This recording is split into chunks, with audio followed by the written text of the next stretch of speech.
Hi, everyone. So today in my interview series, we've got Michael Norris from AgencyChina.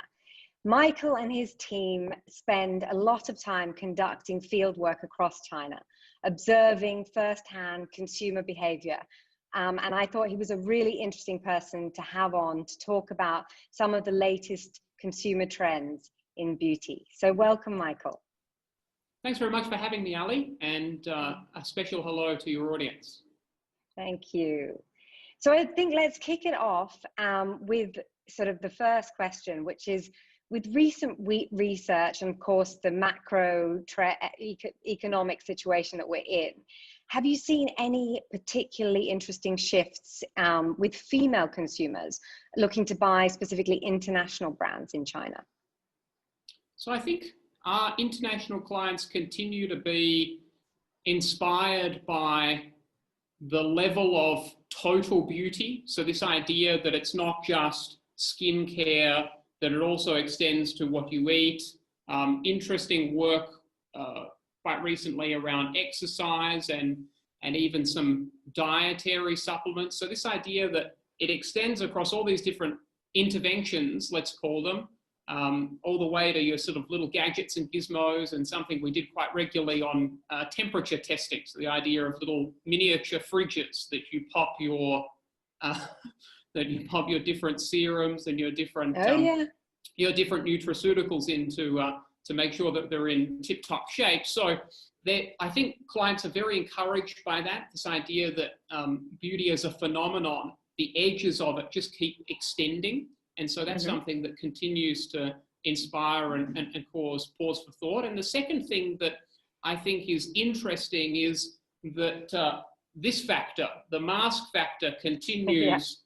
We've been through summer, we're going into winter, and so the need states around maskne, so that is mask plus acne, the two words together, and the different skincare conditions that gives rise to, is something where there's still continued interest. And I think that there is, from the consumer side, a lot of interest in finding mask-proof skincare routines, whether it be for daily care or something that's a little bit more first aid or an emergency response. You've had some breakouts from wearing it for too long or what have you, or some irritation.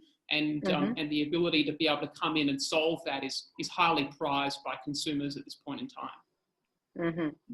Okay. And I mean, so do you think that there are Chinese brands that are really trying to tap into that? Or do you think there's something that maybe international brands have an edge on in terms of those two observations?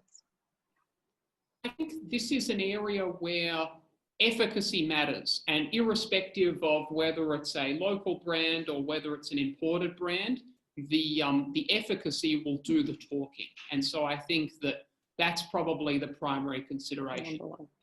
Yeah, okay, makes sense. So ingestible beauty in China has traditionally been dominated by major players like Swiss, GNC, really big international brands that come in, and they've really got a big foothold in the market.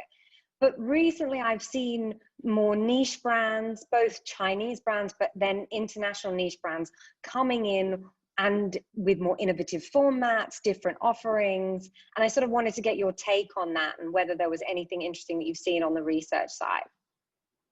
So I agree that this is a really interesting trend. I think the thing that I try and convey to new entrants at the top of our engagement is that there's a long-standing tradition of using food as a way to improve skincare, hair and nails as part of Chinese medicine. And so the new formats, whether they be highly concentrated formats like powders or liquids, really build on top of that.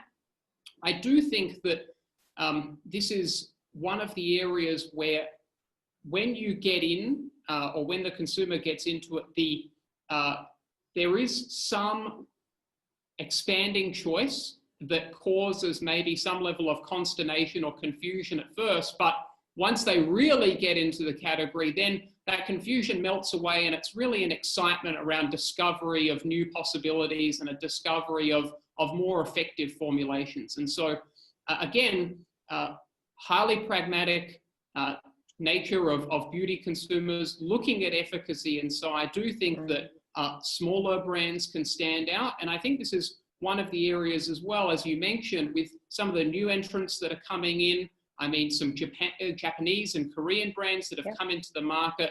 Last 18 months, you've just seen their Tmall sales really reach a new height. And that's partially driven because of their own core competency back in their home market, plus the ability to be able to make some serious headway with a hero SKU that is, I guess, very well known in the Chinese market for particular properties or a particular format or a particular level of efficacy. And so this is what I'd be looking at as a sign of pretty clear encouragement.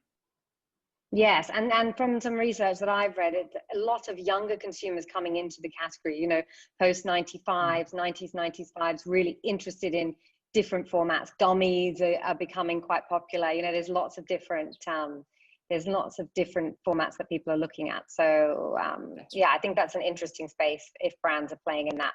And they're, as you say, strong in their home market with a good USP.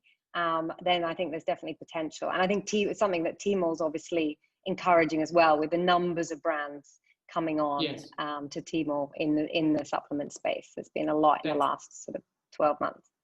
That's right. You're absolutely right. And you touch on something that's important to note, is that it has moved away from, let's just say, very simple collagen powders and liquid collagen, that there is an expanding space there. It does include fortified foods. It wouldn't be surprising for the next time in a few months, the NPD basis, it looks maybe more like a lot of hydration style properties. You know, this idea of waters or infused waters. I wouldn't be surprised if we see a lot of that. And so, yes, very fast moving, but you're right. If you hit those key notes, you've got a shot. Got an opportunity, yeah.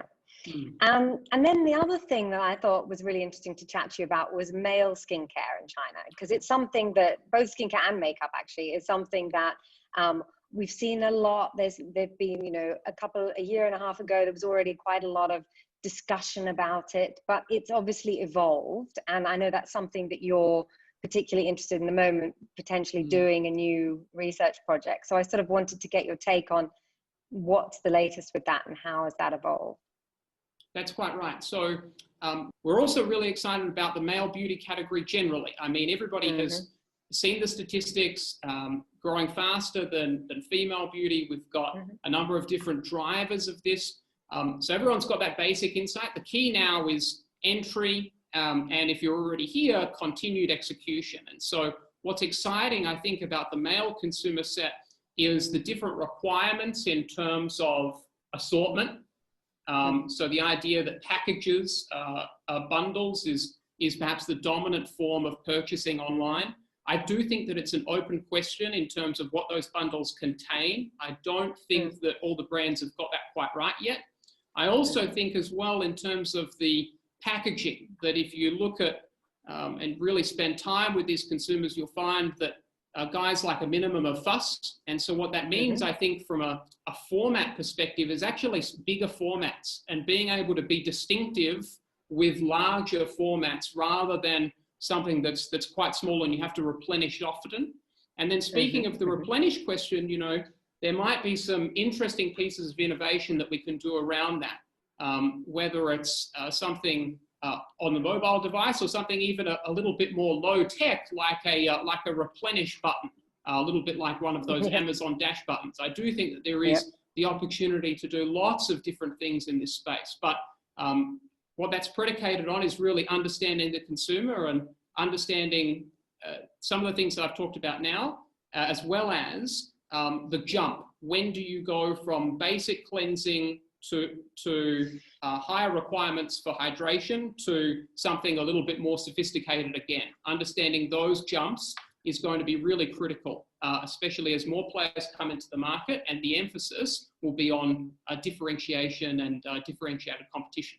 Just to set up the research project as a as a small plug, if you don't mind. Yeah, so what we're doing is we're encouraging smaller male beauty brands to get in touch, and the purpose of this piece of work is really just to lower the cost of smaller brands doing high quality research. So the idea is that we'll be in touch with around 24 highly engaged male skincare consumers. We'll also run a survey and do expert interviews. And the idea is to give a couple of different smaller brands in different verticals. So it might be eyebrow pencils, might be BB cream, it could be something around cleansing, to be able to give them the opportunity to have access to research that oftentimes costs quite a bit, but by coming in together, we can lower the cost, and by making sure that we're all from different verticals, we all get the same the questions that we answered, but at the same time, we can be sure that the insights that you get are yours, so that the category secrets that you obtain are yours and yours alone. So that's a piece of I guess innovation that we're bringing to the market in a post-COVID world. So we're really excited about that. And are you finding that more obviously traditionally women buy skincare and for their partners, but are you finding now it's more and more men buying for themselves? So it's becoming very different in terms of purchase behavior? I think that's an interesting question. I do think that it pays to spend time at the front line.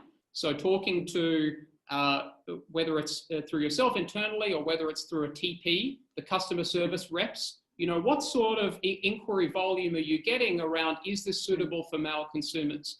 What type of user is that request coming from? All important information to try and work out, okay, when it comes to this, the purchase of, let's say, products traditionally designed for female consumers, how much male uptake do we have there? And then the second thing as well is just to understand, who's buying and what does that gifting proportion look like? And that will in turn, I think, inform how you package some of those things up, including things like the product pack shots, the instructional videos and the like. It all cascades together, but really comes from spending time on the front line and getting involved with those customer sales reps. Yeah, and also sort of where they're trying to find out this information. Obviously calling a brand, chatting to a brand on WeChat, but also, are they looking at Xiaohongshu, or is that really still very female dominated? How do they find out about which products to buy? I think that's fascinating, because traditionally it's big brands, right? Like L'Oreal Men Expert, or the ones that have done a lot of advertising in their sort of front and center. But actually now it's seemingly from my research is that men are looking for more niche brands. They want to find something that is more suited to them, that is more interesting. And so how are they finding out that information? I think that's something that brands really need to nail.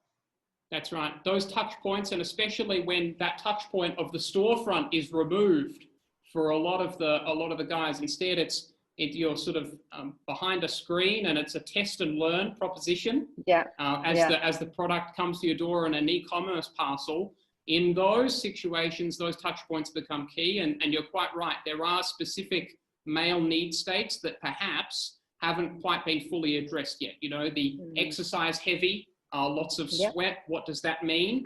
Humidity, given China's geographic vastness, plays into that as well. Different types of skin tones and underlying skin conditions. There's a lot of space, but it does, I think, require, how does one say, to maybe go beyond a few of the sort of the reports and really get in there with your frontline sales staff, or alternatively, do some good old-fashioned consumer research. Absolutely. All right. Well, thank you, Michael. That was so interesting. And I think hopefully people will have many follow-up questions for you. So in terms of the best way to get in touch, is that through LinkedIn? LinkedIn is my primary contact. You can find lots of daily posts about all different things, the categories and the verticals that we're interested in. And a quick direct message to me, you'll generally receive a response within the same day. Okay, great. Yes, I would definitely recommend Michael's LinkedIn. There's lots of interesting China facts and opinions and considerations. So thank you so much for joining me today. Thank you. Appreciate it, Ali. Thanks so much. Bye.